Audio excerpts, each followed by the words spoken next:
అన్నగారు నమస్తే. నమస్తే అన్న. Welcome welcome. Thank you so much. Final గా పోతం రమేష్ అన్నని మా స్టూడియోకి తీసుకొచ్చేసాం. అంటే ఫస్ట్ ఆఫ్ ఆల్ ఏంటంటే ఇప్పుడు సోషల్ మీడియాలోని చాలా మందికి మీరు యూజ్ చేస్తున్న సోషల్ మీడియా యూజ్ చేస్తున్న అందరికి తెలుసు, కానీ but for the first time ఎవరైతే జానపదం తెలిసిన ప్రతి జనాలకి కానీ ప్రతి ఒక్క మనిషికి కానీ పోతం రమేష్ పాట కానీ ఆయన మాట కానీ ఏదో ఒకలాగా వాళ్ళకి తెలిసే ఉంటుంది. తెలుసు. గ్రేట్. అంటే ఒక వ్యాస్ట్ జర్నీ అన్న, సంవత్సరాలుగా ఎన్ని పాటలు. ఈరోజు ఇక్కడ నించొని ఇక్కడ దీన్ని అంతా ఎంజాయ్ చేస్తూ సింగర్గానే కాకుండా యాంకర్గా డిఫరెంట్ ప్రొఫెషన్స్. అసలు ఫస్ట్ ఆఫ్ ఆల్ ఈ పొజిషన్, ఈ సిచ్యువేషన్ ఇది ముందు ఎప్పుడైనా ఊహించారా? చిన్నప్పుడు పాటలు అమ్మ దగ్గర నేర్చుకుంటున్న సిచ్యువేషన్ నుంచి ఈ రోజు ఇదంతా కూడా ఇది ఎప్పుడైనా ఊహించగలిగారా లేదా అని? లేదు బ్రో, అసలు ఫస్ట్ స్టార్టింగ్ లో ఎట్లా అంటే చిన్నప్పుడు పాటలు పాడుతూ ఉండేది అనమాట. అమ్మ పాడుతుంటది, అమ్మ వెనుక నేను పాడుతుంటే అట్లనే విలేజ్ లో జీవనం సాగిపోయింది అనమాట. ఫస్ట్ డాక్టర్ కావాలనుకున్నా నేను. ఎంబీబీఎస్ దాకా ఇప్పుడు కూడా చేస్తూనే ఉన్నా. డాక్టర్ కావాలనుకున్నా నేను. ఒక్కసారి స్టెప్ ఇట్లా సాంగ్స్ వైపు మళ్ళడం జరిగింది అనమాట. ఒక చిన్న ఆఫర్. చిన్నప్పటి నుంచి జానపదాలు అంటే ఏంది, పల్లెల్లో పాడుకుంటుంటారు కదా, సినిమా పాటలు మనం థియేటర్లలో వెళ్ళి వింటుంటాం, కానీ జానపదాలు అట్లుండవు. ఎక్కడో మారుమూల గ్రామాలలోనే వినపడుతున్నాయి. ఈ పాటలు ఏందని తెలుసుకొని నేను కూడా పాడాలి అన్నట్టుగా అప్పుడు అమ్మ పాడుతుండేది అనమాట. ఊళ్ళలో విలేజెస్లో పని చేసుకుంటూ అట్లా చేసుకుంటూ ఎట్లా పాడుతుండేది అంటే మామూలుగా మంచిగా ఊళ్ళల్లో నాట్లు వేసుకుంటూ పాడుతుంటారు కదా. అప్పుడు అట్లా చుట్టుపక్కల కొండలు ఉంటాయి, పంటని పైరు ఉంటుంది. అప్పుడు అమ్మ ఒక పాట వదిలేది అనమాట. మైల మైల కొండల దిగో మమ్మగారి భూములి దిగో, మైల మైల కొండల దిగో మమ్మగారి భూములి దిగో, సల్లలమ్మిన పల్లెలి దిగో ఓవన్నె కాడ సరసమాడిన బండల దిగో, సల్లలమ్మిన పల్లెలి దిగో ఓవన్నె కాడ సరసమాడిన బండల దిగో, దూరభారం నడవలేను ఎదురుగడ్డ లెక్కలేను, దూరభారం నడవలేను ఎదురుగడ్డ లెక్కలేను, వాలుగొమ్మల సింత సిగురోయి ఓ వన్నె కాడ వండి పెడితే వలపు తీరునాయి, వాలుగొమ్మల సింత సిగురోయి ఓ వన్నె కాడ వండి పెడితే వలపు తీరినోయి, నాటు వేసే వేళల్లోన నడుము నొప్పే వస్తదాని, నాటు వేసే వేళల్లోన నడుము నొప్పే వస్తదాని, పాట పాడి నాను ఓ కొడుకా ఈ పాటలోనే కష్టమంతా మరిసినాను బిడ్డ, పాటతోనే కష్టమే మరిసితే ఓ నాయి కొడుక ఎన్ని బాధలు ఉన్న మరిసినారా. లైన్స్ అన్న అసలు అంతే. జానపదం అనేది చూడండి, పాట పాడితే కష్టాన్ని మరిచినారా బిడ్డ, నేను కష్టాన్ని అయిపోయినా అన్నప్పుడు నాకు ఒక్కటే అనిపించింది అనమాట. నిజమే కదా, అమ్మ పాట పాడుతుంటే అమ్మ జాలిగా పాడుకుంటా చేస్తున్నప్పుడు నేను కూడా వెనకంటే అమ్మ నిజంగా భలే పాడుతున్నావు అనేసరికి మాకు ఆవులు ఉండే బ్రో, ఊళ్ళలో ఆవులు మేకలు ఉండే అనమాట. అమ్మమ్మ వాళ్ళ గురి దగ్గరికి అట్లా వెళ్తున్నప్పుడు కూడా మా అమ్మాయి పాడింది కదా నేను ఎందుకు పాడొద్దు అన్నట్టుగా ఆవులు పోతా ఉంటే ఏమని పాడినట్టు తెలుసా? ఆవులు ఆవులో వై మంచి ఆవులో, ఆవులు ఆవులో వై మంచి ఆవులో, ఆవుల్లగా సెటి నాది నారాయణుడే రారే రారే అమ్మో రఘురాముల నాలుగయ్యాం, రారే రారే అమ్మో శ్రీరాముల నాలుగయ్యాం. ఆవులది అయిపోయింది. నెక్స్ట్ మేకలు. మేకాలు మేకాలో ఐ మంచి మేకాలో, మేకాలు మేకాలో ఐ మంచి మేకాలో, మేకల్లాగా సేటి మేలిని బంగారు కడ్డి రారే రారే అమ్మో నా కొడుకును ఇయ్యాలయ్యాం, రారే రారే అమ్మో నా బిడ్డను మేకలు వెయ్యాం. తర్వాతకి మంచి ఇట్లనే ఆవుల మీద మేకల మీద అట్లా పాడుకుంటా ఉండేదన్నమాట. ఒక్కసారి ఇట్లా పాటలు పాడితే నేను కూడా పాడాలి పాడాలి పాడాలి అనుకుంటే సమయంలో చిన్నప్పుడు ప్రోగ్రామ్స్ వస్తుండే అనమాట.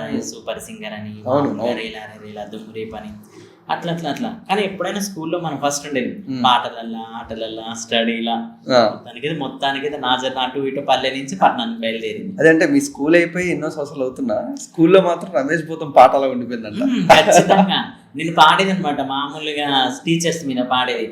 మల్లెలు జల్లు మనే వేళ, మంచు కురిసే వేళ, మళ్ళీ రావేళ మమ్మల్ని మరచిపోతారా, తెలుగుతోని బంధం వేసిన శంకరయ్య సారు సుస్వాగతం, శంకరయ్య సారు సుస్వాగతం. మల్లెలు జల్లు మనే వేళ, మంచు కురిసే వేళ, మళ్ళీ రావేళ మమ్మల్ని మరచిపోతారా, మళ్ళీ రావేళ మమ్మల్ని మరచిపోతారా. అట్లా తెలుగుతోని బంధం వేసి, సైన్స్ తోటి, గణితం తోటి అట్లా అట్లా అట్లా. ఇప్పుడు నేను ఎన్నడైతే వచ్చిన స్కూల్ జర్నీ నుంచి సూర్యాపేటలో ప్రతి ఒక్క స్కూల్లో ఇది నేను టీచర్స్ మీద రాసి కట్టి పాడిన పాట ఇది. ఇప్పటి కూడా మారు మోగుతుంటది ఆ పాట. విన్నప్పుడల్లా అన్న ఈరోజు నీ పాట పాడిన అన్నప్పుడు చాలా హ్యాపీగా అనిపిస్తుంది. అంటే ఇన్ని ఇయర్స్ కానా ఇదంతా మీరు ఎక్స్పీరియన్స్ చేశారు, మీ పాటల ద్వారా చాలా మందిని అలరించారు, మీ యొక్క వాల్యూలు అందరికీ తెలుసు. బట్ రీసెంట్ గా జరిగిన ఒక్క ఇష్యూ వల్ల మీరు ఎప్పుడు కూడా ఎందుకు దాని మీద అంత గట్టిగా హార్ష్గా రెస్పాండ్ అవ్వలేదు? నాకు ఇప్పటికీ పెద్ద క్వశ్చన్ మార్క్ అది. కదా, ఎందుకనంటే మనం నిజంగా ఇది చెప్పొచ్చు చెప్పకూడదు కానీ గాంధీ గారు ఒక చెంప కొడితే ఇంకొక చెంప చూపించామన్నాడు. ఓకే, అవునా కదా? కానీ ఆ ట్రోల్ దెబ్బకి ట్రోల్ చేసే వాళ్ళు ఇప్పటివరకు నేనేదా తప్పు రైట్ కొన్ని ఇంటర్వ్యూస్లో అలా చెప్పినా కానీ ఎవరి ఇష్టం వాళ్ళదే కావచ్చు, కానీ ట్రోల్ మనోభావాలు దెబ్బతీసేలాగా చేయకూడదు. ట్రోల్ చేయండి. ఇదే మనం సమాజంలో ఎన్నో జరుగుతున్నాయి. ఇక్కడ జగిత్యాల కోరుట్ల దగ్గర ఒక అమ్మాయిని దాక్షిణంగా చంపేసారు, వైష్ణవ్ అనేటప్పుడు. అప్పుడు అంత ట్రోల్ చేయలేదే. రీసెంట్గా కొన్ని ఎక్కడెక్కడో కొన్ని చిన్న చిన్న మీడియాల ద్వారా కూడా చిన్న చిన్నగా ఎన్నో ఇష్యూలు జరిగినా కూడా అప్పుడు ఎవరు ఇష్యూ చేయలేదే. ఒక ఆడపిల్లకి అన్యాయం జరిగినప్పుడు ఎవరు కూడా రైజ్ చేయలేదే. ఎంతో మందికి అప్పుల బాధలో ఉండి రైతులు ఆత్మహత్యలు చేసుకున్నప్పుడు ఇట్లాంటి రోల్ ఎందుకు చేయలేదు? ఆయా షేర్ అనేది పదం నేను ఏమన్నా బూతు వాడినా, బూత్ అయితే నాకేమనిపించలేదు. అంటే అది వినకుండా ఆ పాడడం జరిగింది. ఆ పాట ఫస్ట్ జగిరెట్ ఈ ప్రొఫెషనల్గా పాడిన దగ్గరికి వెళ్ళినప్పుడు ఇంటర్వ్యూ చేయడానికి యాజ్ ఏ యాంకర్గా ఈ పాట విన్నా. అన్న తర్వాత అన్న పాడుతున్నమాట, పచ్చబొట్టు గాయం ఇది, ఏమన్నా ఆ గాయం ఇది అని అన్నాడు. అంతే. తర్వాతకి ఏమన్నాలన్నా నాకు తెలియదు. ఆయా షేర్ అని రా అన్నాడు. ఆయా షేర్ అదొక్కటే కొంత ముంచింది అనుకోవచ్చు. అంటే మొత్తానికి నా పాట పాడిన కొంచెం పాజిటివ్ వైబ్ కూడా వచ్చింది బ్రో. ఎందుకనంటే ఈ పాట నేనెంత పాడితే ఎంత ట్రోల్ ఎంత మిలియన్స్ ఆఫ్ వ్యూస్ వచ్చినాయో, నువ్వు పాడిన పాటకి అంతకు మించి వచ్చినాయి. చాలా మంది హ్యాపీగా ఫీల్ అయ్యారు. ఇంకొక విషయం ఏంటంటే వాళ్ళ మూవీ దాంట్లో ప్యారడైజ్ మూవీ నుంచి కూడా నాకు కొంతమంది కాల్ చేసి అన్న మీ వల్ల కూడా మా మూవీ కొంచెం పుషప్ అనేది వచ్చింది. చిన్న చిన్న కామెంట్స్ పెడుతుంటారు అనమాట. ఏమని, మనోడు ఇప్పుడు ఇట్లా పాట పాడడం వల్ల ఆ సినిమా అటర్ ఫ్లాప్ అయిందంటే మన ఓన్ వల్లనే అది ఇదని అట్లా అంటున్నారు అనమాట. అట్లా అన్నప్పుడు కొన్ని విషయాలల్లో బాధ అనిపిస్తుంది. కానీ బాధ అనిపిస్తుంది, ఎందుకు భయపడట్లేదు ఇంత ట్రోల్ చేస్తున్నా కూడా అని కొంతమంది కామెంట్ చేస్తుంటారు. నేను ఒకటే చెప్పిన వాళ్ళకి, భయం అనేది నా బ్లడ్లని నిజంగా చెప్పాలని అంటే. ఎందుకంటే భయపెట్టే రకాన్ని ఎక్కడైనా అన్యాయం జరిగినా, ఎక్కడైనా ఏదైనా ప్రాబ్లం ఉన్నా కూడా నేను వెళ్ళి నా వంతు ఫైట్ నేను చేస్తూనే ఉంటా బ్రో, ఎనీ టైం. ఇప్పుడు ముఖ్యంగా ఎంతో మంది చనిపోయినప్పుడు పాటలు పాడినా, గద్దర్ గారు చనిపోయినప్పుడు పాటలు పాడినా, రైతులకు అన్యాయం జరిగినప్పుడు పాటలు పాడినా, అట్లా అన్ని పాటలు పాడినా ట్రోల్ అనేది మంచిగుంది చెడుకుంది నిజంగా చెప్పాలనుకుంటే. కానీ ఆ ట్రోలర్స్ అనుకుంటారు కదా మనల్ని వాళ్ళకి ఇప్పుడే చూస్తున్నాం కొన్ని వీడియోస్, అన్నని మేము ట్రోల్ చేసి ఇంకా మేము ఫేమ్ చేసినామని. ట్రోల్ చేసిన వాళ్ళు వాళ్ళే, ట్రోల్ చేసి మనం తప్పైందని సారీ చెప్పిన వాళ్ళు వాళ్ళే. ముఖ్యంగా ఈ వేదిక ప్రకారం చెప్పాలంటే ట్రోలర్స్ అందరికీ మళ్ళీ ఒక్కసారి నమస్తే. నాకు ఒక మంచి పేరు తెచ్చారు, మళ్ళీ మరుగున పడుతున్నానా అనుకున్నా, లేదు మళ్ళీ ఒక్కసారి పైకి లేపరని చెప్పుకోవచ్చు. ఇంకా ట్రోలర్స్ ఏంటంటే ఇట్లాంటి పిచ్చి పిచ్చి విషయాలకు కాకుండా సమాజంలో జరిగే ఎన్నో విషయాలు, ఎన్నో అనర్థాలు, ఎన్నో అన్యాయాలు జరుగుతుంది, దాని మీద ఫైట్ చేసిరనుకో వాళ్ళే రియల్ హీరోస్. ట్రోలర్స్ నేను కొన్ని ఇంటర్వ్యూలో వెదవాలని తిట్టిన, ఆ పని చేయండి నేనే అంట హీరోస్ అన్నప్పుడు. అంటే నార్మల్ గా మీ జర్నీ అంతా తెలిసిన వాళ్ళకి ఏమనుకుంటారంటే, తెలియని వాళ్ళు ఏమనుకుంటారంటే అబ్బా ఫస్ట్ టైం రా రమేష్ అనికి ఎంత ట్రోల్స్ అయిపోయి అనుకుంటారు. కానీ మీ జర్నీలో ఎన్నిసార్లు మీ వెనకాల మాట్లాడుకున్న వాళ్ళు ఎంతమంది, మీ రిలేటివ్స్ కానీ మీ చుట్టుపక్కల అవన్నీ పట్టించుకోకుండానే ఈ రోజు ఈ స్టేజ్ లో ఉన్నారు. మీకు అసలు ఇది ఒక లెక్క కాదు. బట్ ఏంటి, ఈ సోషల్ మీడియా ట్రెండ్ అనేది ఒకటి ఉంది కాబట్టి దానివల్ల కొంచెం రీచ్ ఎక్కువైపోయి దాని ఇంపాక్ట్ కొంచెం ఉంటుంది. బట్ మా డౌట్ ఏంటంటే, ఇది అసలు ఎలా జరిగింది? యాదృష్టంగా జరిగింది, ప్లాన్ చేసుకున్నాను జంగిరెడ్డి అన్న మీరు పాడదాం? అసలు నార్మల్ 10 seconds ఉంటుంది ఆ వీడియో కూడా, మీరు చూడండి. అవును, కరెక్ట్. 4 సార్లు ఆయా షేర్ అంట, 4 సార్లు ఆయా షేర్ వాళ్ళని 40 లక్షలకు మించి ట్రోల్స్ చేసారు అనమాట. అయితే ఏమైందనంటే అన్నని ఇంటర్వ్యూ చేయడానికి వెళ్ళినప్పుడు అంత ఫైనల్ అన్న ఒక చిన్న రీల్ చేద్దామన్నా, మనం పాట పాడనంటే అన్నే పాడతాడు కదా అని నేను అనుకున్నాను. అన్న పచ్చబొట్టు గాయం ఇది అని కట్ చేసిన అనమాట, అక్కడ కాపించిండు. ఆయేషేర్ అనరా అన్నాడు. ఓకే అని మళ్ళీ సరే మళ్ళీ రీటేక్ అని చెప్పేసుకొని మళ్ళీ మేము ఆ పాట చేసేసరికి చేసిన జస్ట్ అంత మాత్రం చేసిన. ఇట్లనే కార్లో వెళ్తున్నప్పుడు దాన్ని పోస్ట్ చేసిన ఇన్స్టాలో. గంటకు 1 lakh వ్యూస్ వచ్చినాయి. గంటకు 1 lakh వ్యూస్ వచ్చినాయి. ఏంటిదబ్బా అనుకునేసరికి మార్నింగ్ లేచి చూసేసరికి 1.5 million వచ్చింది. అప్పుడు ట్రోల్స్ అనిపినప్పుడు భలేగా పోయింది ఈ పాట అనుకున్నాం. నేను కామెంట్స్ సహజంగా చూడను అనమాట. కామెంట్స్ చూసేసరికి ఒక్కొక్కరు కొన్ని వేల కామెంట్స్ అనమాట. కొన్ని నా గురించి పాజిటివ్ చెప్పిన వాళ్ళు నెగిటివ్గా రాయడం ప్రారంభించారు. ఆ టయానికి బాధ అనిపించింది. అంటే నేను ఎక్కడి నుంచి వచ్చినా, నన్ను మంచి అన్నవాళ్ళు అంత పైకి ఎత్తుకున్నది వాళ్ళే. నన్ను ఈరోజు అలా ఏం చెడు వాడినా, ఏం బూతు వాడినా, ఎందుకు ఇట్లా వాడినా అన్నంత సమయంలో బాధపడ్డా. కానీ తర్వాతకి నేను చెప్పినా కదా బ్రో, భయం అనేది నా బ్లడ్లోనే లేదు. భయపడొద్దు, దీనికి ఏందో మనం ముందు నెక్స్ట్ ఏం చేయాలి అన్నట్టుగా నా వల్ల ఒక ప్రొఫెషన్గా పాడిన ప్యారడైజ్ మూవీలో పాడిన అన్న ట్రోల్ అయితే నేను బాధపడి ఆ సాంగ్కి నేను మామూలు వాయిస్ ఓవర్ ఇచ్చుకుంటా పాడిన, మామూలు పెద్దలు కలుపుకుంటా పాడిన. దాన్ని కూడా ట్రోల్ చేశారు. అబ్బాయి వీళ్ళు ఎందుకు ఉంటారు, మళ్ళీ పాట పాడిన, మళ్ళీ దాన్ని ట్రోల్ చేసారు. సరే ట్రోలర్ చేస్తూనే ఉంటారు కాబట్టి నేను ఎన్నడైతే నేను ఒక వీడియో చేసినాక పాపం అన్న ప్యారడైజ్ మూవీలో పాడాను, కొంచెం పక్కకి తప్పుకున్నాడు. ఓకే, నా వల్ల వేరే వాళ్ళకి ప్రాబ్లం అస్సలు ఉండకూడదు అన్న ఇంటెన్షన్తోనే పాడినా చేసిన అంతే. అంటే ఫస్ట్ టైం కదన్నా ఇలా సోషల్ మీడియాలోని మీరు అలా ట్రోల్ అవ్వడం కదా.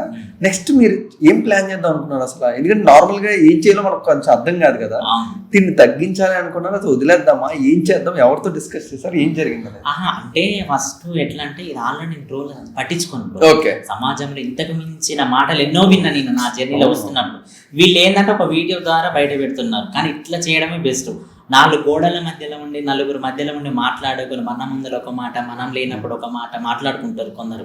కానీ అట్లా రియాలిటీగా మాట్లాడుకున్న వాళ్ళు వాళ్ళే సారీ చెప్పారు, నో ఇష్యూ అనుకున్నాను. కానీ బట్ ఏమైందనంటే సమాజంలో ఒక మనిషిని కించపరిచే ముందు తన బ్యాక్గ్రౌండ్ ఏదో తెలుసుకోవాలి. తను ఎంతవరకు, ఇప్పుడు మీరున్నారు, మీరు ఎన్నో ఇంటర్వ్యూస్ చేసే ఉంటారు. ఇప్పుడు నేను ఒక మాట అంటాను, తరటు మీరే అంటారు, అన్న నా గురించి ఏం తెలుసు అని మీరు మాట్లాడారన్నా, మీలాంటి వ్యక్తులు ఎంతో మంది ఇంటర్వ్యూ చేసినా అని అంటారు. అయ్యో అవునా బ్రో, సారీ అని చెప్తాను. ఇదే సిచ్యువేషన్ ట్రోలర్స్ దగ్గర నాకు జరిగింది. చేసింది వాళ్ళే, సారీ చెప్పింది వాళ్ళే, అంతకుమించి ఏముంటది. కరెక్ట్. అంటే జంగిరెడ్డి అన్న కూడా ఈ ట్రోలింగ్ అయిన తర్వాత ఒక ఇంటర్వ్యూ ఇచ్చాడు. అక్కడ కూడా పాప అందరూ చాలా బాధపడ్డారు. అరే మేము అలా అనుకొని చేయలేదు, ఏదో మామూలుగా చేసాము, అదేమో తప్పుగా తీసుకున్నారు. జంగిరెడ్డి అన్న ఒక మాట అన్నాడు, గౌతమ్ రమేష్ గురించి వీళ్ళకేం తెలుసు, గొప్ప గొప్ప పాటలు అట్లా అన్నాడు. అంత గొప్ప వ్యక్తి ఆ మాట అన్నాడు. నాకు అది చాలా అనిపించింది. అట్లా అదే అన్న, మీ జానపద కళాకారుల సంఘం అంతటికీ కూడా మీరు ఎంత దానికి తోడ్పడ్డారో, మీరు ఎంత వర్క్ చేశారో వాళ్ళందరికీ తెలుసు. బట్ ఇప్పుడున్న జనరేషన్ ప్రాబ్లం ఏంటంటే, మేము జానపదాలు సినిమాలోకి వస్తేనే కానీ మేము వినం, ఆ జానపదాలు కూడా ట్రెండ్ అయితేనే కానీ వినం. ఇలాంటప్పుడు మాకు తెలిసే కళాకారులు కొంతమంది అవుతారు, మీలాంటి కొంతమంది మాకు తెలియకపోవడం వల్ల మేము తప్పుగా కొంచెం అర్థం చేసుకుంటాం అంతే.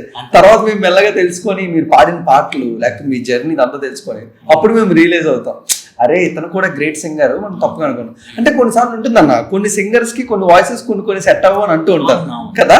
సో దాన్ని ఎప్పుడు క్యాచ్ చేయగలిగారు మీరు? అనుకున్నారా? ఫస్ట్ ఆయేషర్ గారిని క్యాచ్ చేసిన నేను. అబ్బా ఎందుకు అనవసరంగా పాడినా ఏంది అనిపించింది.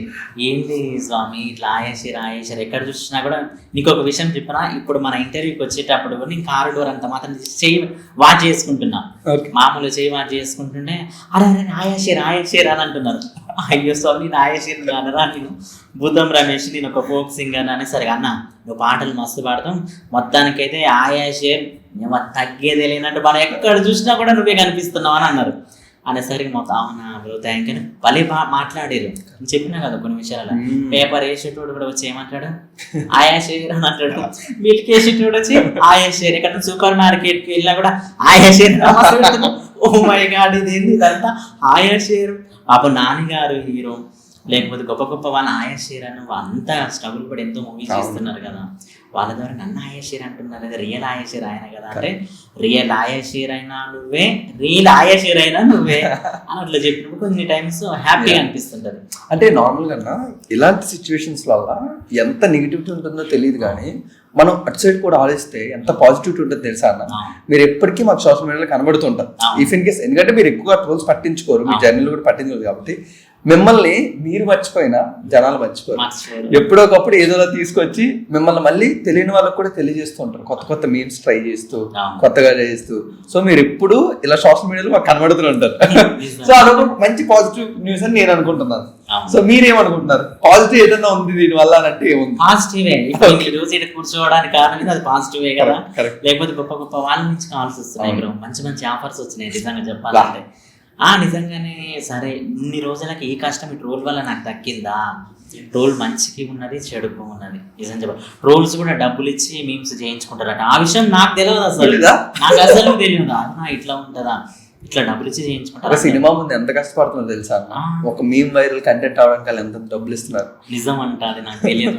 ప్రామిస్ గా నాకు ఇలాంటి ట్రోల్ వచ్చింది నాకు తెలియదు. ఓకే ఇట్లా చేస్తారా అందరు కొంతమంది అంటుంటారు. నాకు గొప్ప గొప్ప వ్యక్తులల్లా ఫస్ట్ ఎట్లా బాధపడ్డానంటే, నేను ఎన్నో కష్టపడి ఎంతో మంది కళాకారుల దగ్గరికి వెళ్ళిన, ధూమ్ధామ్ ప్రోగ్రాంలు చేసిన, తెలంగాణలో పాడిన, తెలంగాణ కోసం నా వంతుగా నేను ఎన్నో ఉద్యమపరంగా పాటలు పాడినా. బట్ కానీ ఎందుకు ఇట్లా ట్రోల్స్ వస్తుంటే, ఎవరు నాకు ఎందుకు కాల్ చేయలేదని ఒక్కసారి నాకు మనసు హట్ అయిపోయింది అనమాట. అరే ఎందుకు ఇట్లా నువ్వు ఇట్లా ట్రోల్ అవుతున్నావు, ఏం కాదు రమేష్ స్ట్రాంగ్గా ఉండని చెప్పలేదు. ఒక 2-3 days తర్వాత ఒక కాల్ వచ్చింది అనమాట. మన మధుప్రియ అక్కడి నుంచి కాల్ వచ్చింది. మధుప్రియ అక్కడి నుంచి కాల్ వచ్చి, రమేష్ నీకు ఏం కాదురా, నువ్వేం బాధపడకు, ట్రోల్ సహజం, ఎదుగుతున్నా కొద్దీ ఎన్నో ముళ్ళ కంపలు నీకు అడ్డైతేనే ఉంటాయి, అట్లాంటి నువ్వేందో మాకు తెలుసు, నీ వెనక మేము ఉంటాం, నువ్వు అస్సలు స్ట్రగుల్ పడొద్దని మధుప్రియాక. గొప్ప గొప్ప ఎమ్మెల్యేలు మన ఇంటర్వ్యూ చూస్తారు బ్రో, ఇట్లా కార్లో వెళ్తూ చాలా మంది నాకు కాల్ చేసి, నేను ఒక పొలిటికల్ సాంగ్ పాడాను అనమాట. అంటే వాళ్ళు ఆ పాట అప్పుడు చిన్నగా ట్రోల్స్ అయినాయి. అప్పుడు ఎట్లా ట్రోల్స్ అయినాయి, పొలిటికల్ గానే అనమాట. మామూలుగా ఇది నడుము నడుము నడవవే రామక, నలిసిగడు గట్టవే రామక, గులాబీల జెండలమ్మ గులాబీల జెండలమ్మ, అరే గులాబీల జెండల మీద పడిన కాంగిరేసు జెండలమా కాంగిరేసు జెండలమా కాంగిరేసం.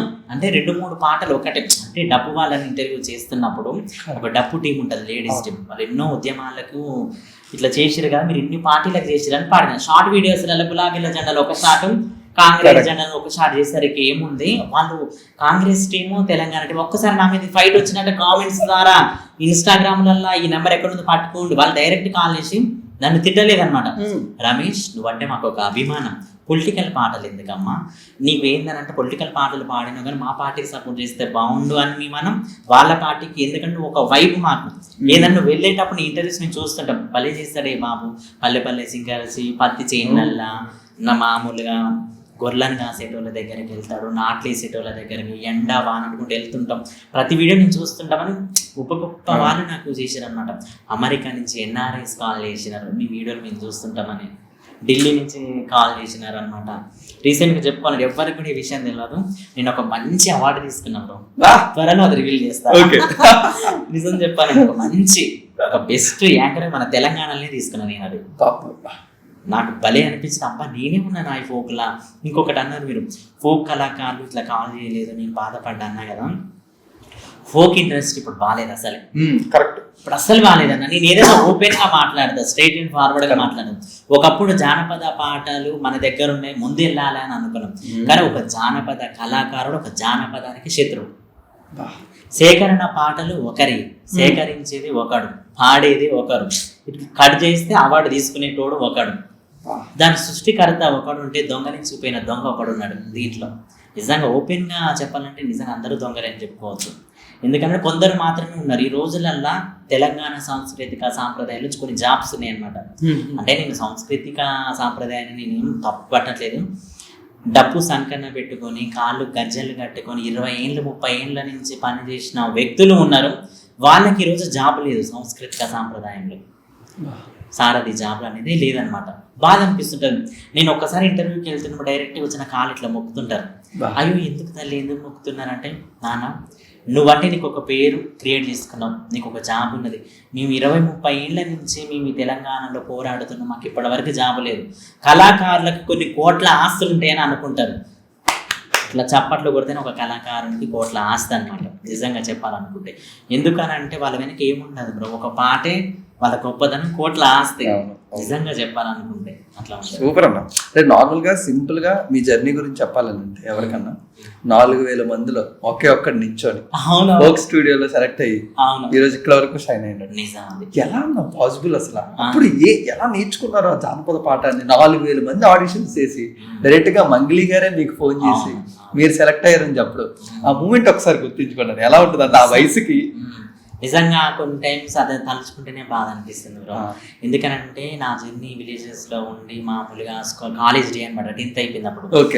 అట్లా ఉన్న టైంలో ఇట్లా మామూలు ఇట్లనే స్కూల్లో ఇట్లా కాలేజ్ ఫస్ట్ ఇయర్ అనుకుంటే ఇట్లా కాలేజీలో కూర్చొని పాడమన్నారు అనమాట. ఇలా ఆడారు మంత్లీ ఇట్లా పెట్టిందిరా ఇట్లా సంగతి పలానా మైక్ టీవీ వాళ్ళు ఇట్లా ప్రోగ్రామ్ చేస్తున్నారు, నువ్వు బాగా పాడతావు కదా పాడు అది ఇదని అంటేనే డైరెక్ట్ ఇట్లానే టేబుల్ దగ్గర ఇట్లా కూర్చొని శివుని పాట అనమాట. గుంపు సింతల కాడా శివయ్య గుండాల కాడా శివయ్యో గుండాల కాడా శివయ్య అలికిన్న పూసిన్న శివయ్యో అరుగుల్ల మీద శివయ్య అరుగుల్ల మీద శివయ్య అలిగి పండినవయ్యా శివయ్య జడలో శంకరుడా శివయ్య జడలో శంకరుడా శివయ్య జడల శంకరలేరా శివయ్య జగమురితి లేరా శివయ్య జగమురితి లేరా శివయ్య కప్పెల నీళ్ళన్నీ శివయ్య కాగి ఉన్నాయి శివయ్య స్నానం చెయ్యయ్యో శివయ్య దర్శనమియ్యయ్యో శివయ్య ఎండి కొండల వాడా శివయ్య నీ మాయలేందయ్యో శివయ్య నీ మహిమలేందయ్యో శివయ్య అనుకుంటా ఎండి కొండల వాడా నీ మాయలేంది నీ కథలు ఇదంతా ఏందని నేను అనుకుంటున్నా, ఫ్రెండ్స్ తో అనుకుంటా పాడిన. ఎమ్మటే వితిన్ ఒక 10 minutesలే కాల్ వచ్చింది అనమాట. ఆడిషన్ చేసి ఇంత తొందరగా రెస్పాన్స్ అవుతారా అని అసలు నేను సడన్ గా షాక్ అయిన అనమాట.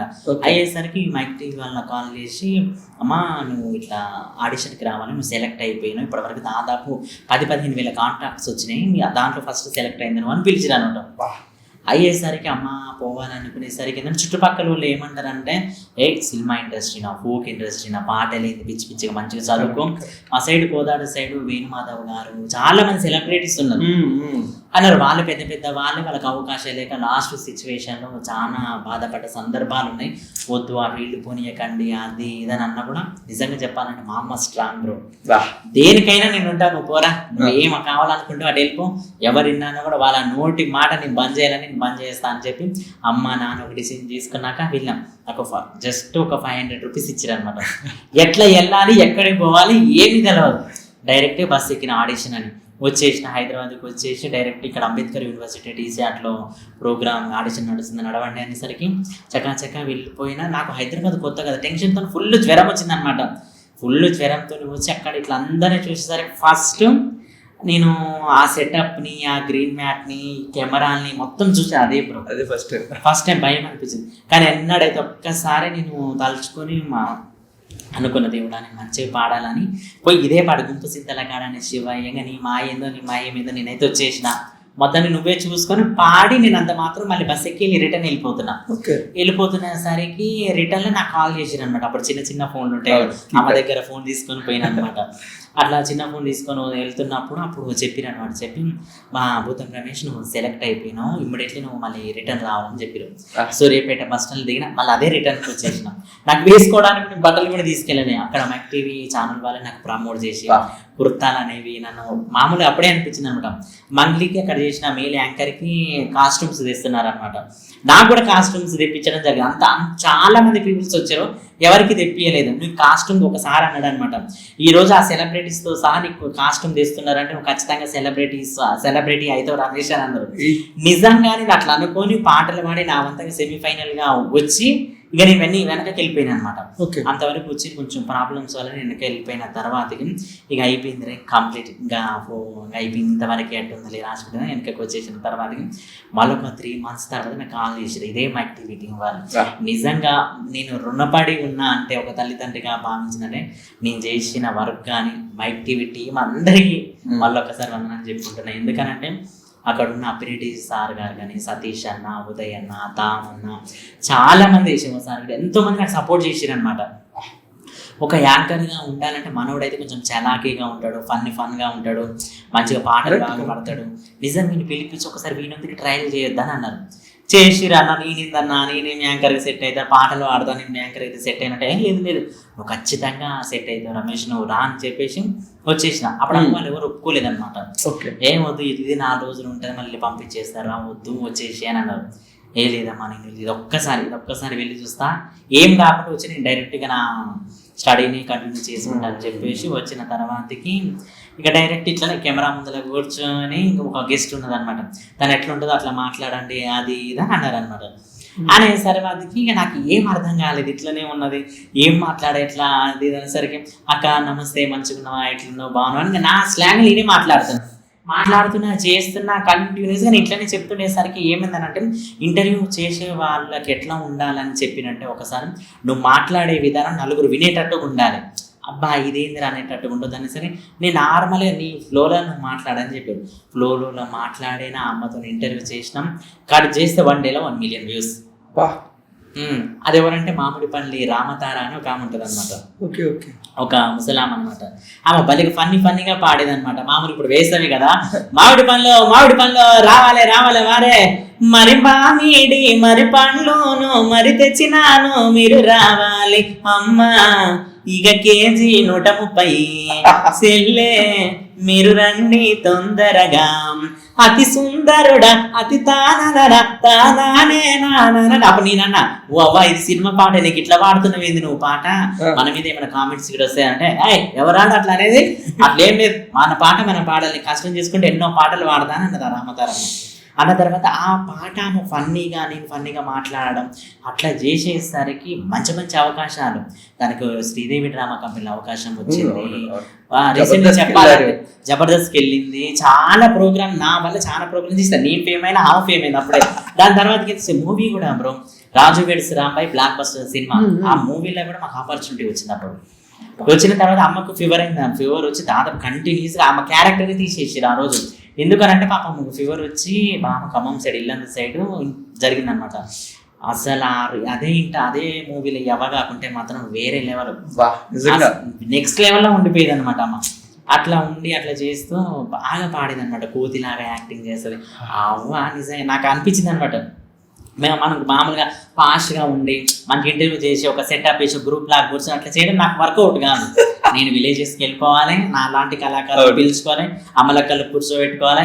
నేను ఏదంటారా కదా, నేను ఎప్పుడు కూడా విలేజ్ పనులు చేయలేదు. ఈ కళాకారుల ఫీల్డ్ ద్వారా నాటికి వెళ్ళిన, పత్తి తీసిన, వర్షం అనక ఎండ అనక మిరపకాయలు అమ్మిన, వీళ్ళకి కళాకారులు ఒక్కొక్కరు కళాకారులు ఏ వర్క్ చేస్తారో ఆ వర్క్ మీదనే మేము వెళ్ళి డైరెక్ట్ ఆ షాప్ దగ్గరికి వెళ్ళి అట్లా చేసేది. కొంతమంది చూసి వీళ్ళు ఇట్లా చేస్తున్నాడు ఏంది అది అని అనుకుంటు.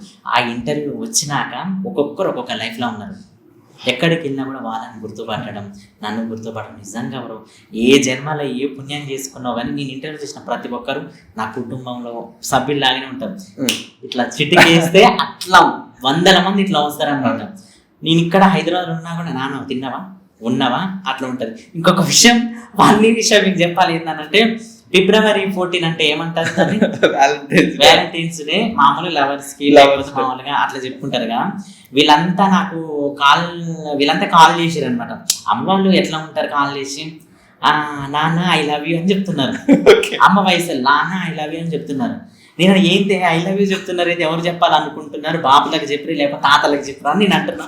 అని అంటుంటే లేదు నాన్న ఏమో ఇలాంటి ఏదో పండగ, ప్రతి పండగ ఫోన్ చేస్తారు, happy Sankranti, happy new year, happy Dasara అట్లా చెప్తూ ఉంటారు కదా.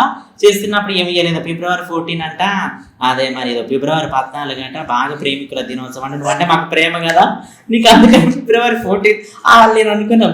చెప్తే నాకు ఆడపిల్లలు చెప్పాలి ఇట్లా చెప్పాలి, మీరు అంతా ముసలోళ్ళు చెప్తున్నారు ఏంది నాకు అనంటే, అయ్యా కొడుకు మీద మా ప్రేమ ఉండదు చెప్పు. Correct. అది ఇదంతా అమ్మ నిజంగా తల్లి ఐ లవ్ యూ అనేది అందరికి వర్తిస్తుంది. నేను జస్ట్ ఫన్ గా అంటున్నా, అట్లా లేదు. ఐ లవ్ యూ టు అమ్మ అనేసరికి థ్యాంక్ యూ నాన్న అని చెప్పి ప్రతి ఒక్కరు ఆ రోజు దాదాపు నాకు 15-16 కాల్స్ వచ్చినాయి. ఎవరు చూడ ఐ లవ్ యూ, ఎవరు చూడ I love you, I love you నా ఐ లవ్ యూ. ఈ రోజు ఎవరు చెప్పారు మీకంటే ఇలా February 14 అంటాను. నిజంగా అప్పుడు కూడా భలే హ్యాపీగా అనిపించింది. వాళ్ళ అసలు గుర్తుండిపోతుంది అనమాట. కొంతమంది నీ మీద కొంచెం డిసప్పాయింటెడ్ గా ఉన్నారన్న. ఎందుకో తెలుసా? ఎందుకంటే నీ మాట మారలేదు, నీ ప్రవర్తన మారలేదు, పాట అలాగే ఉంది. ఒకటి మాత్రం మార్చేసావంట. ఏంటది తెలుసా? ఒకప్పుడు నీ కాస్ట్యూమ్స్ తో నీ డ్రెస్సెస్ తోనే చాలా మందికి మంచి అట్రాక్షన్ లో ఉండేవాడు. ఇప్పుడు మాత్రం మాకు ఫుల్ ఫార్మల్ డ్రెస్ ఉండేది. ఈవెన్ విజయ్ దేవరకొండ గారికి కూడా మీ డ్రెస్ కూడా నచ్చింది. అవునవును.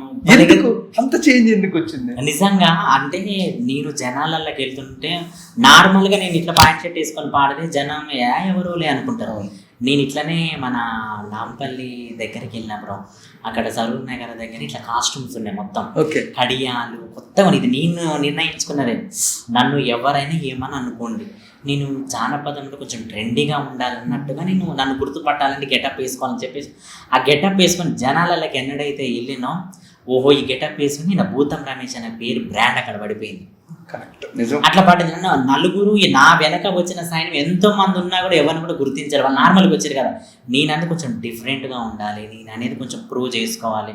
నేను ఈ ఫీల్డ్కి వస్తున్నప్పుడు నా ఇంట్లో నా ఫ్యామిలీ చాలా మంది అన్నారు, మామ నేను అట్లా ఉండకూడదు అనుకుని అట్లా వస్తున్నప్పుడు అదే గెటప్ వేసుకొని వస్తున్నప్పుడు ఇట్లనే పాట మమ్మల్ని రిహార్సల్ చేస్తున్నారు అనమాట. మాకు లాస్ట్ ఫైనల్ డే అప్పుడు విజయ్ దేవరకొండ అని వచ్చిండు మాకు గెస్ట్గా వచ్చినప్పుడు. ఇట్లనే ఉన్నప్పుడు విజయ్ దేవరకొండ సార్ అట్లా వస్తున్నాడు, నేను ఇట్లనే ఉన్నాను. నేను ఆయన వచ్చే చూసుకోలేదనమాట. పాట పాడుతుంది అనమాట. అంతా తెలిసింది లేరా ఓ వెంకటగిరి బంగారు స్వామి, ఏమితే వద్దులేరా ఏమితే వద్దులేరా, సేతికి పొంచి తేరా శివులా కమ్మాలు తేరా, సేతికి పొంచి తేరా శివులా కమ్మాలు తేరా, వచ్చేటప్పుడు మాట వచ్చేటప్పుడు మాట నీతో నేను వస్తారా, అంతా అంతా తెలిసింది లేరా ఓ వెంకటగిరి బంగారు స్వామి, ఏమితే వద్దులేరా ఏమితే వద్దులేరా. మెట్ల మీద ఇట్లా కూర్చొని ఇట్లా పాట పాడతారు. వాళ్ళు ఇట్లా వస్తున్నారని నాకు తెలియదు. ఒక్కొక్క నలుగురిని తోలుతున్నారు, డోర్ వేస్తున్నారు అనమాట సెట్ లో. ఇట్లా మేము బాగా అరుస్తున్నాం. అప్పుడు మొత్తం ఎట్లా ఉంటుంది సిచ్చరగా మొత్తం హడావిడిగా ఉంటుంటే డైరెక్ట్ ఇట్లా పాడుకుంటే ఆయన నా ఇట్లా స్టెప్స్ వస్తే నేను ఇట్లే కూర్చున్నాను. ఫస్ట్ అండ్ ఫస్ట్ సెలబ్రిటీ చూసినట్టు విజయ్ దేవరకొండ అని అనమాట. నాకు అనిపించింది అనమాట, అరే అసలు నిజం అయితే ఇట్లా వచ్చేస్తే నేను ఇట్లా చూస్తున్నా. అప్పుడు అరే ఎవరిలా అనేసరికి ఆయన డైరెక్ట్ ఉంటున్నారు, ఏదో అన్నాడన్నా చిచ్చానా లేకపోతే అన్నది, ఏ డార్లింగ్ నీ వాయిస్ బాగుంది, నీ వేషధారణ బాగుంది, నీ ఫేస్ లేదో చాముందిరా భలే ఉన్నావు నువ్వని అన్నాడు. అనేసరికి అన్న థ్యాంక్ యూ అన్న అనుకుంటే నేను దాన్ని అందరూ వస్తున్నాను దాన్ని ఉరికిన అనమాట. ఉరికిన తర్వాతకి ఇది ఫైనల్ ప్రోగ్రామ్ అయింది, వచ్చేసిన తర్వాతకి అప్పుడు అనిపించాను ఆయన ఎవరు అనుకున్నా విజయ్ దేవరకొండ పెద్ద పెద్ద మూవీస్ చూసిన. అప్పటిదాకా నాకు తెలియదు అనమాట గెస్ట్లు ఇట్లా వస్తున్నాయి. మూవీస్ కూడా సరిగా చూడాలి. మొత్తం ఎట్లా అంటే ఎక్కడ ఉన్న విలేజ్ మొత్తం చిల్లుగా ఉంటారు అనమాట. నిజంగా ఏ మచ్చా ఏ చిచ్చా ఏం చేస్తున్నావు ఎట్లా ఏం చేస్తున్నావు అట్లా అనుకుంటే అట్లా ఉండేది అనమాట. అట్లా ఉన్న టైంలోనే అన్న అట్లా వచ్చి మాట్లాడేసరికి భలే అనిపించింది. తర్వాత అరే విజయ్ దేవరకొండ అన్న అట్లా అనేసరికి ఇంకొక గొప్ప విషయం నా లైఫ్లో జరిగింది. మన లెజెండరీ యాక్టర్ మోహన్ బాబు గారు ఉన్నారా, మోహన్ బాబు గారు సార్ అక్కడ నేను ఇక్కడ కూర్చొని దాదాపు 1 డే మాట్లాడుకున్నాం. ఇట్లానే జిన్నా మూవీలో జారు మిఠాయో ఆ సినిమా పాట ఉందా, నా జారు మిఠాయా, ఆ పాట ఆడిషన్ అప్పుడు సింగర్స్ కొత్త సింగర్స్ అని పిలుస్తున్నారు. అప్పుడు నేను వెళ్ళడం జరిగింది. నన్ను కూడా ఈశ్వర్ గారు అని పిలిచారు అనమాట. అయితే నేను వెళ్ళగానే నిజంగా బ్రో నాకు రాయల్గా ఒక కింగ్ని చూసినట్టు అనిపించింది. మోహన్ బాబు సార్ అట్లా ఉండే ఇట్లా ఉన్నాడు, రాసాం ఒక పెద్దరాయుడిని చూసినట్టు అనిపించింది. అయితే ఇట్లా ఉన్నాడు అనమాట. ఇట్లా ఉండేసరికి ఇట్లానే కూర్చున్నా ఏమేమి పాటలు తెచ్చిరమ్మా ఏమేమి పాటలు ఉన్నాయి ఒకసారి వినిపియండి. కానీ జానపదాలు అంటే సార్కి బాగా ఇష్టం, అసలు భలే ఇష్టం. ఇట్లనే మనం నేను దాదాపు ఆయనతో మాట్లాడుతూ ఇట్లా అసలు నేను ఇట్లనే చూసిన కళ్ళు రెప్పగొట్టలే ఉన్నంతసేపు. వాళ్ళ దాంట్లో నేను నాకు ఆ రోజు ఉండి వాళ్ళ ఇంట్లో ఫుడ్ తిని హ్యాపీగా వచ్చిన. ఇంకొక విషయం ఏంటంటే తనతో ఫోటో దిగలేదని బాధ ఉండే అనమాట. ఓకే, నేను అంత దూరం ఇలా ఫోటో అడిగితే ఏంటంటే సార్ మంచిగా మసాజ్ చేసుకుని హెయిర్ అట్లా కూర్చున్నాడు అనమాట. అయితే వేరే ఏం వద్దు, కొంచెం హెయిర్ అట్లా ఉన్నది కదా, మసాజ్ చేసుకున్నాడు కదా, అట్లా ఏమొద్దు అని అన్న సమయం లేదు. మొత్తానికైతే సార్తో మాట్లాడాను. నా పాటలు వినడా ఎంత చక్కటి గొంతమ్మా, నేను ఎంత అన్నాడు మన సరళమైన గొంతు, ఎంత బాగుంది నీ గొంతు అని అన్నాడు అనమాట. నాకు అప్పుడు భలే అనిపించింది, నిజం కదా. ఇట్లా చూసిన ఆ సార్కి వచ్చిన అవార్డ్స్, మంచి మనోజ్ గారు, విష్ణు గారు, మంచి మోహన్ బాబు గారు, నిజంగా నేనేంటి ఎక్కడ ఉన్నా నేను ఈ సిటీకి వచ్చి ఈరోజు ఇట్లనే బ్రో నాకు అనిపించింది. మోహన్ బాబు సార్ అంటే సినిమాలల్లో పెద్దరాయుడు అట్లా చూసినా కదా, మంచి చీరల ఇట్లా కూర్చునేసరికి నేను ఇట్లా కూర్చున్నా. సార్ అది అనుకుంటే మంచిగా సారా అది అన్నాడు. అనేసరికి సార్ ఓకే అనుకున్న తర్వాత మాట్లాడి పాట పాడు, ఏం పాట పాడుతూ అది ఇది అన్నట్టు కొన్ని పాటలు వినిపించినాను అనమాట. అయితే సార్ నేను ఒక పాట పాడింది అనమాట. సలిజేరం వచ్చిందని పొయ్యి కాడ కూసుంటే బొంతగాలి పాయనా మరిది, బొంతగాలి పారేనా మరిది, బొంతగాలిందాని నాడింట్ల కురికితే నల్లిగిరి పాయనా మరిది, నల్లిగిరి పాయనా మరిది, నల్లిగిరిందాని ఆహా నల్లిగిరిందాని దొంతుల్ల కురికితే ఎత్తిగొట్టం పెట్టిరో మరిదికి, ఎత్తిగొట్టం పెట్టిరో మరిదికి అని పాట పాడేసరికి అందరేమి ఇట్లా చూసి ఇట్లా ఉన్నారు. సార్ ఒక్కడు నవ్వుతున్నాడు. ఎందుకంటే వీళ్ళెవరికి అర్థం కాలే ఆ పాట. ఆ సార్కి ఒక్కరికి అర్థమైంది. చలి జ్వరం వచ్చింది, బొంత కప్పుకున్నాడు అనేసరికి నల్లి వచ్చి గీరిపాయ. వాడు అక్కడ ఎందుకుంటాడు, దొంతుల్లో కొరికేసరికి ఆ గొట్టం ఉంటుంది ఆడ, ఆ గొట్టం గీరిపాయ. ఎట్లా ఈ పాట అంతా నాకు కానీ అద్భుతంగా వింటాడు. పాటలు జానపదాలు అంటే ఆహా ఎంత ఇష్టం ఆ సార్కి. నిజంగా అట్లా పెద్ద పెద్ద వాళ్ళతో వర్క్ చేసినప్పుడు నాకు హ్యాపీగా అనిపిస్తుంటది అన్న. అంటే నువ్వు ఈ జర్నీ మొత్తంలో నువ్వు ఒక 300 నుంచి 400 పాటలు పాడు. ఓన్లీ మీ సూర్యాపేట నుంచి ఒక 1000 పాటలు సేకరించుకున్నాం. ఇవన్నీ కలిపి ఇప్పుడు మంచిగా ఒక ఆర్థికంగా ఎవరైనా సపోర్ట్ చేస్తే మంచి మంచి వీడియో సాంగ్లతో మా ముందుకు రావాలని ప్లాన్ చేస్తున్నాం. అంటే ఇప్పుడే కొత్తగా నేను భూతం రమేష్ అఫీషియల్ ఛానల్ అని నేను పెట్టుకున్నాను అనమాట. సాంగ్ ఫస్ట్ నేను నా జర్నీలో పాడిన కుంపు సింతల కాడని పాడింది కదా బ్రో, ఆ పాటే పాడాను. నెక్స్ట్ ఇంకొక సాంగ్ కూడా రాబోతుంది. నేను చెప్పిన అనమాట, నేను ఎంతమందిని ఇంటర్వ్యూ చేసిన వాళ్ళకి ఎవరు అవకాశాలు ఇవ్వకుండా అవసరం లేదు, వాళ్ళకి అవకాశం నేను ఇస్తాను. ఎందుకనంటే అవకాశాలు లేక ఎంతో మంది హైదరాబాద్కు వచ్చి, అంటే ఇప్పుడు మామూలుగా కళాకారులు 70-80 ఏళ్ళ నుంచి కూడా వచ్చి హైదరాబాద్లో తిరుక్కుంటూ మేము పాటలు పాడుతాం, మాకు ఒక అవకాశం ఇవ్వండి అనుకుంటూ ఎంతో మంది పాడుతున్నారు. పాడి వాళ్ళు పాట పాడి వెళ్ళిపోయిన తర్వాత కట్ చేస్తే అది మామూలు వేరే వేరే సింగర్స్ పాడుతున్నారు అనమాట. నిజంగా సేకరణ పాటలు అనేది మట్టి పని చేస్తే కష్టంతో పుట్టుకొస్తాయి, వాళ్ళు అల్లుకుంటూ పాటలు పాడతారు. ఇప్పుడున్న ఫోక్ సింగర్స్ ఏంది, ఆ పాట నేను రాసిన, ఈ పాట నాది అట్లా ఉన్నది. అవార్డులు కూడా ఇట్లా కొనుక్కొని తీసుకుంటారని నాకు తెలియదు. అవార్డ్స్ నిజంగా ఎంతో మందికి ఇట్లా అవార్డ్స్ వస్తున్నాయి, ఎందుకు వస్తున్నాయి ఇలా అనుకునేసరికి ఇక్కడ ఈ అవార్డు ఏదన్నా ఉంటే కొన్ని అవార్డ్స్ ఇట్లానే అంట సిస్టమ్, వాళ్ళకి 3000, 4000, 5000 ఇస్తే ఆ అవార్డు మనకు పేరుతో ప్రమోట్ చేసి ఇస్తారంట. అట్లా నాకు ఎంతో మంది ఒక పర్సన్ కూడా కాల్ చేసి అన్న మీకు ఇట్లా అవార్డు ఇవ్వాలనుకుంటున్నాం మనకు కాల్ చేశారు అనమాట. అది కాల్ చేసిన తర్వాత ఓకే అన్న వస్తే ఎప్పుడు చెప్పండి అవార్డు ఫంక్షన్ ఎప్పటి అని చెప్పినాం. నెక్స్ట్ డే ఫోన్ చేసి అన్న 3000 పే చేయాలి అవార్డుకి, అది ప్రాసెస్ అన్న అని అన్నాడు. అవార్డు ఇస్తా అన్నది నువ్వు దాని ప్రాసెస్ కూడా 3000 పెట్టి అవార్డు తీసుకోలేదు. వద్దు స్వామి నాకు ఏం అవార్డు వద్దు, నేను రానని చెప్పేసిన. చెప్పేసిన తర్వాతకి ఏమైంది దాన్ని ఖాళీ చేసుకుని చెప్పిన కదా ఒక మంచి అవార్డు తీసుకున్న త్వరలోనే అప్డేట్ ఇస్తాను, మంచి అవార్డు వచ్చినది, హ్యాపీ ఫీల్ అట్లా అనమాట. మొత్తానికైతే జానపదం ఎప్పుడు సజీవంగా బ్రతకాలని మనస్ఫూర్తిగా కోరుకుంటున్నాను. సూపర్ అన్న. అన్న ఒక 6 ఏళ్ళు బ్యాక్ భూతం రమేష్ అన్న ప్రతి ఒక్క చెవుల్లో ఎలా వినపడ్డాడంటే కట్టెలు పాటతో. ఇప్పుడు ఆ పాట పాడేద్దాం, ఆడియన్స్ అందరికి ఒకసారి గుర్తించుకుంటారు ఈ అన్న నేనా అయితే అనుకుంటారు. ఒక్కసారి మా గురించి. సేటి గాజులు బాయేరా సిలికాడ రాజడిగితే మందులో, సేటి గాజులు బాయేరా సిలికాడ రాజడిగితే మందులో, చేమంచి రోకలనవే సిరదాన చేయి జారిపోయినవే, చేమంచి రోకలనవే సిరదాన చేయి జారిపోయినవే, కండ్ల కాటుక బాయేరా సెలికాడ రాజడిగితే మందులో, కండ్ల కాటుక బాయేరా సెలికాడ రాజడిగితే మందులో, మీ ఓలు వచ్చెనవే సినదాన ఏడిస్తే పోయెనవే, మీ ఓలు వచ్చెనవే సినదాన ఏడిస్తే పోయెనవే, కట్టెలకు బొమ్మన్నది మాయత్త కలువనే బొమ్మన్నది, కట్టెలకు బొమ్మన్నది మాయత్త కలువనే బొమ్మన్నది, యాడికే సంతమామా నా వెంట వేటగాడై వస్తావో, యాడికే సంతమామా నా వెంట వేటగాడై వస్తావో. సూపర్ అన్న.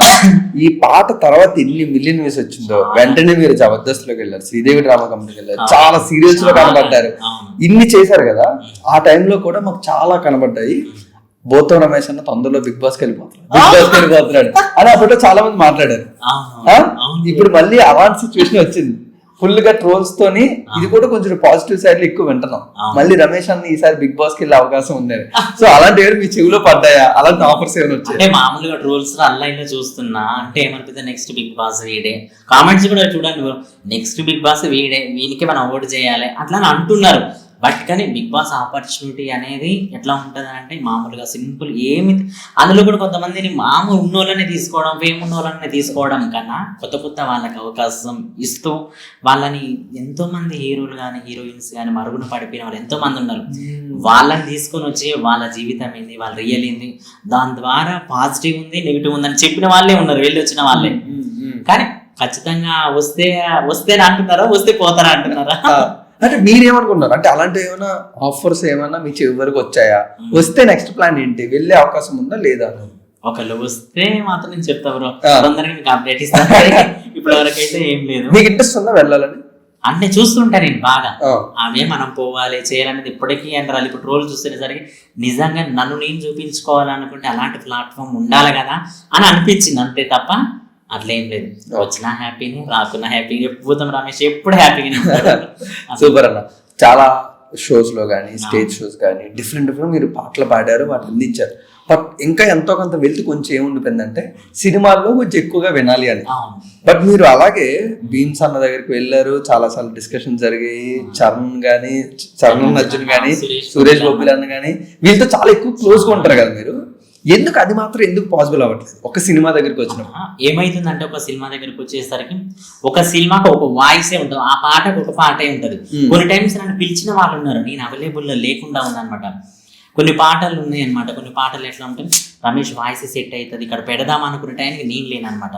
అందువల్ల ఎప్పుడో మన సినిమాలో పడేదే అనుకుంటాను, ఇంత గొప్ప వాయిస్ రానిది నువ్వు ఇళ్ళ పడాలని కొన్ని టైంలో నేను మిస్ చేసుకున్నదే. అది వాళ్ళ మిస్టేక్ ఏం లేదు.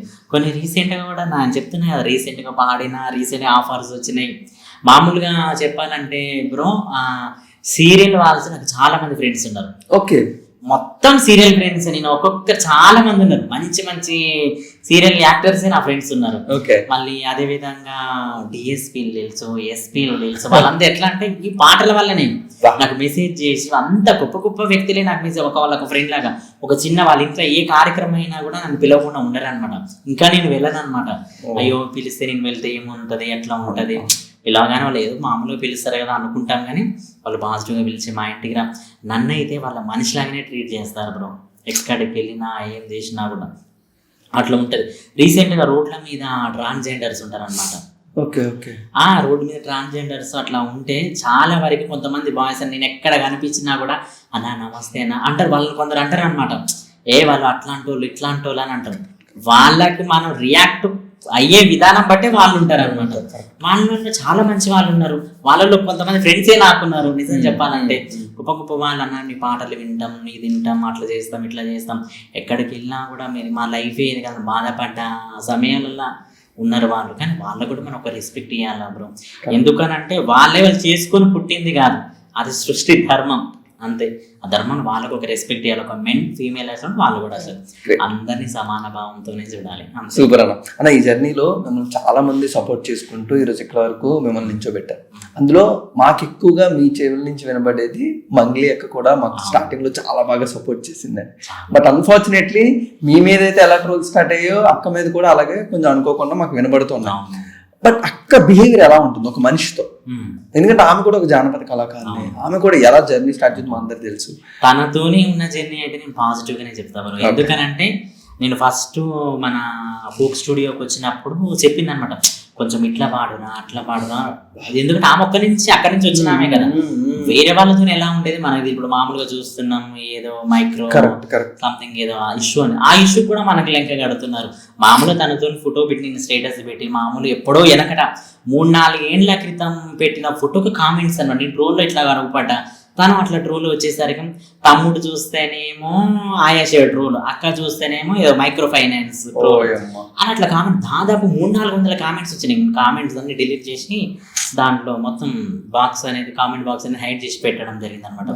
తన గురించి తన పర్సనల్గా ఇప్పుడు మామూలుగా ఎన్నో మంది ఉన్నారు, పోలీస్ వాళ్ళు ఉన్నారు, చట్టం ఉంది, న్యాయం ఉంది, ఎవరిది తప్పు తనదైనా తప్పు అని.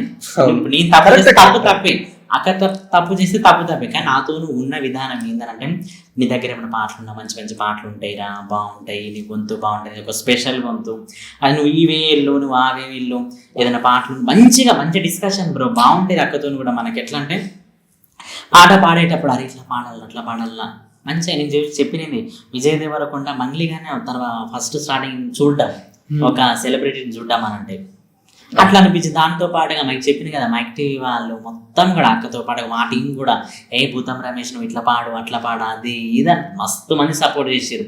ఇప్పుడు దానికి ఆ మైక్రో ఫైనాన్స్ గా నాకేమైనా సంబంధం ఉందా?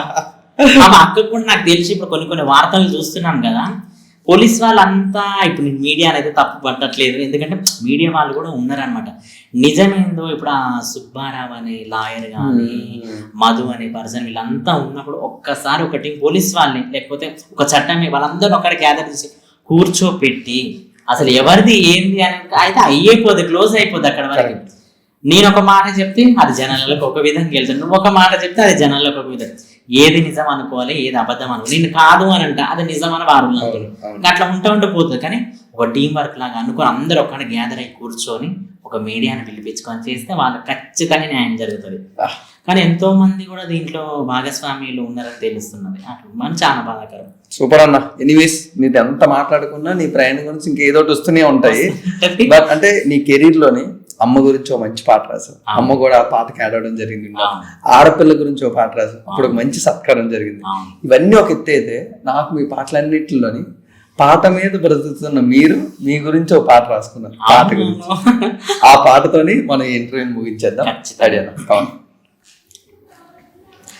నమ్ముకున్నా నా పాట అమ్ముకున్నా ఓ చోట, నమ్ముకున్నా నా పాట అమ్ముకున్నా ఓ చోట, బాధతోనే పాట పాడుతున్నా ఈ పూట, రాసుకున్నా ఓ చోట చెబుతున్నా నా కథ చెబుతున్నా నా కథ, జానపదం ప్రాణమాయే పల్లె పదం ఊపిరాయే, జీవితం ఎటు పోవునో గమ్యం ఎటు చేరునో, నమ్ముకొని నాన్న ఉండే ఎదురు చూస్తూ అమ్మ ఉండే, నా కథే మౌనో పాటను నమ్ముకుంటినో, మా అమ్మ నాన్నలా గౌరాల కొడుకుని, మా అమ్మ నాన్నలా గౌరాల కొడుకుని, కోట్ల ఆస్తులు లేవన్నా కోట్ల ఆస్తిని నేనన్నా,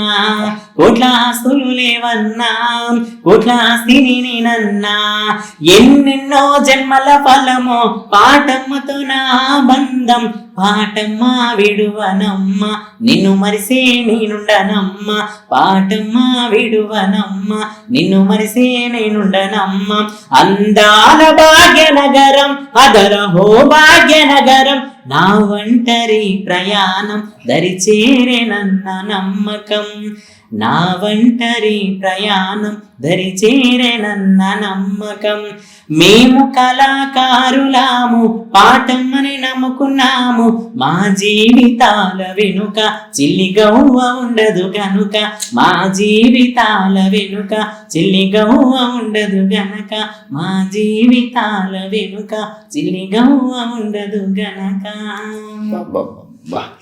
నిజంగా ప్రతి ఒక్క కళాకారుడు ఇట్లా ఉండి మైక్ ఇప్పుడు నేను ఉన్నాను, నా వెనక ఏముందో నాకు తెలుస్తుంది. కానీ కళాకారులు ఇప్పుడు నేను హ్యాపీగా ఉన్నాను అనుకోండి, బయట ఎంతో మంది కళాకారులు చూసినాం, ఒక్కసారి డప్పు వేసుకొని బయట పడి ఎగురుతూ పాటలు పాడుతూ ఉన్నాడు అనుకోండి, అసలు ఆయన అన్ని మర్చిపోతాడు. ఇట్లా జస్ట్ ఇట్లా క్లాప్స్ కొట్టేసరికి సంతోషపడతారు. చెప్తున్న కళాకారులు అందరూ ఒక విధంగా ఉంటారు. కళాకారుల వెనక ఎంతో కథ ఉంటుంది. ఇప్పుడు మీరు ఒక కళాకారులే, మీ కష్టం, మీరు ఎక్కడి నుంచో వచ్చి ఈరోజు ఇక్కడ ఉంటారండి. ఏదో ప్రయత్నం చేస్తున్నాం, వెళ్తున్నాం. అందుకని మన చరిత్ర మనకే తెలుస్తుంది బ్రో. నలుగురిలో మనం నవ్వుకుంటుంటాం. కానీ నిజంగా చెప్పాలంటే ఇప్పుడున్న సిచ్యువేషన్లో నటించాలి. నటన ముఖ్యం. మన బ్యాగ్ ఇప్పుడు మామూలుగా విలేజ్ నుంచి కొంతమంది వస్తుంటారు అనమాట షాప్ కి. వాళ్ళ విలేజ్ వాళ్ళని చూస్తేనే ఒక విధంగా చూస్తుంటాం. వాళ్ళకి ఏం లేకున్నా కూడా రాయలకి ఇట్లా ఇట్లా ఇట్లా అనుకుని ఇట్లా పోయినానుకో సార్ నమస్తే అని షాపింగ్ మాల్స్లలో కూడా చూస్తున్నాం. అంతట్లో ఉన్నది. సమాజం మారిపోయింది, మనుషులు మారిపోయినాయి, మానవత్వాలు మారిపోయినాయి. అట్లా ఉన్నది బ్రో. మొత్తానికి అందరం బాగుండాలి అంతే. థ్యాంక్ యూ సో మచ్ అన్న. అంటే మీ జర్నీ చాలా ఇన్స్పైరింగ్ జర్నీ. ఎంతో మంది కళాకారులు మీరు తయారు చేశారు, ఇంకా చాలా మందిని తయారు చేయాలి. మీ పాట ఇంకా నిజంగా నేను ఆ పాట పాడేసరికి బాధ అనిపిస్తుంది కదా బ్రో, కదా నాకు అనిపిస్తుంది. థ్యాంక్ యూ అన్న, థ్యాంక్ యూ సో మచ్. ఎంత మాట్లాడినా ఇంకా చాలా విషయాలు ఉన్నాయి ఇద్దరు నేర్చుకోవడానికి అండ్ తెలుసుకోవడానికి. డెఫినెట్లీ మళ్ళీ తొందరలో ఒక మంచి గుడ్ న్యూస్ తో మనం కలుద్దాం. అంటే సింగర్ గా ఎంతమంది ఫ్యాన్స్ ఉన్నారో మీకు? సింగర్ కన్నా యాంకర్ గా ఎక్కువ ఫ్యాన్స్ ఉన్నారు రమేష్ అన్నకి. థ్యాంక్ యూ, మిమ్మల్ని యాంకరింగ్ చేసే అవకాశం నాకు ఇచ్చినందుకు థ్యాంక్ యూ సో మచ్ అన్న. I wish you great success. ఈ జర్నీలు ఇవన్నీ పార్ట్ అండ్ పార్సల్. ఈ జర్నీలు ఇంకా చాలా మంచి మంచి మైల్ స్టోన్స్ చూడాలి. అవన్నీ మేము కూడా ఎంజాయ్ చేయాలి ఒక ఆడియన్స్ గా. I wish you great success. Thank you so much అన్న.